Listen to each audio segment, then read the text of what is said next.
अहिले मोटो ब्लगरलाई कुटेको video viral भइरहेको छ। तर किन कुटाई खाए यी राइडरहरूले भन्ने कुराको सत्यता यस्तो छ।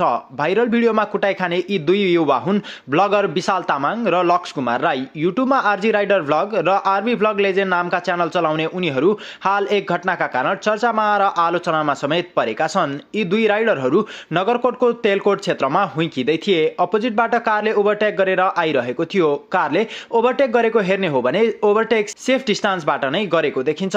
तर क्यामेरा बोकेपछि हामी नै हो भनेर चलाउने राइडरहरूले बाइक स्लो गरी बाटो दिनुपर्नेमा उनीहरू पेलेरै गएको देखिन्छ। राइडरहरूले फर्स्टमा ट्राफिक नियम र सेफ ड्राइभिङ ट्रेनिङ लिनुपर्ने देखिन्छ। भिडियोमा देखिए अनुसार स्यान्ट्रो कारका चालकले आफ्नो गाडी घुमाई राइडरहरूलाई समातेर अश्लील गालीगलोच गर्दै हातपात गरे। त्यो गलत हो। तर त्यो घटनामा एक पुरुषले सिक्दै गरेका चालकलाई सबक सिकाएको पनि देखिन्छ। राइडरहरूले पटक पटक हाम्रो गल्ती भयो सरी दाई भन्दै माफी माग्दा र आफूहरू घुम्न आएको मात्र बताउँदा पनि कार चालकले शान्त नभएको भिडियोमा देखिन्छ। उल्टै उनले धम्की दिँदै राइडर मध्ये एकजनाको फोन नम्बर समेत मागेर लगेको बताइएको छ। कुटपिट र ज्यान मार्ने धम्कीपछि पीडितहरूले जिल्ला प्रहरी परिसर भक्तपुरमा जाहेरी दिएका छन् भने राइडरहरूको अनुसार उनीहरूको कुनै गल्ती नभएको बताएका छन्। अहिले मोटो ब्लगरलाई कुटेको भिडियो भाइरल भइरहेको छ। तर किन कुटाई खाए यी राइडरहरूले भन्ने कुराको सत्यता यस्तो छ। भाइरल भिडियोमा कुटाई खाने यी दुई युवा हुन् ब्लगर विशाल तामाङ र लक्ष्य कुमार राई। युट्युबमा आरजी राइडर ब्लग र आरबी ब्लग लेजेन्ड नामका च्यानल चलाउने उनीहरू हाल एक घटनाका कारण चर्चामा र आलोचनामा समेत परेका छन्। यी दुई राइडरहरू नगरकोटको तेलकोट क्षेत्रमा हुइकिँदै थिए। अपोजिटबाट कारले ओभरटेक गरेर आइरहेको थियो। कारले ओभरटेक गरेको हेर्ने हो भने ओभरटेक सेफ डिस्टेन्सबाट नै गरेको देखिन्छ। तर क्यामेरा बोकेपछि हामी नै हो भनेर चलाउने राइडरहरूले बाइक स्लो गरी बाटो दिनुपर्नेमा उनीहरू पेलेरै गएको देखिन्छ। राइडरहरूले फर्स्टमा ट्राफिक नियम र सेफ ड्राइभिङ ट्रेनिङ लिनुपर्ने देखिन्छ।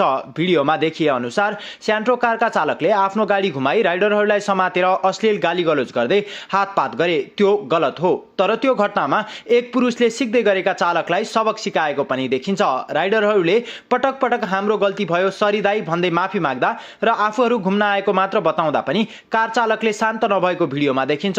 उल्टै उनले धम्की दिँदै राइडर मध्ये एकजनाको फोन नम्बर समेत मागेर लगेको बताइएको छ। कुटपिट र ज्यान मार्ने धम्कीपछि पीडितहरूले जिल्ला प्रहरी परिसर भक्तपुरमा जाहेरी दिएका छन् भने राइडरहरूको अनुसार उनीहरूको कुनै गल्ती नभएको बताएका छन्। अहिले मोटो ब्लगरलाई कुटेको भिडियो भाइरल भइरहेको छ। तर किन कुटाई खाए यी राइडरहरूले भन्ने कुराको सत्यता यस्तो छ। भाइरल भिडियोमा कुटाई खाने यी दुई युवा हुन् ब्लगर विशाल तामाङ र लक्ष्य कुमार राई। युट्युबमा आरजी राइडर ब्लग र आरबी ब्लग लेजेन्ड नामका च्यानल चलाउने उनीहरू हाल एक घटनाका कारण चर्चामा र आलोचनामा समेत परेका छन्। यी दुई राइडरहरू नगरकोटको तेलकोट क्षेत्रमा हुइकिँदै थिए। अपोजिटबाट कारले ओभरटेक गरेर आइरहेको थियो। कारले ओभरटेक गरेको हेर्ने हो भने ओभरटेक सेफ डिस्टेन्सबाट नै गरेको देखिन्छ। तर क्यामेरा बोकेपछि हामी नै हो भनेर चलाउने राइडरहरूले बाइक स्लो गरी बाटो दिनुपर्नेमा उनीहरू पेलेरै गएको देखिन्छ। राइडरहरूले फर्स्टमा ट्राफिक नियम र सेफ ड्राइभिङ ट्रेनिङ लिनुपर्ने देखिन्छ।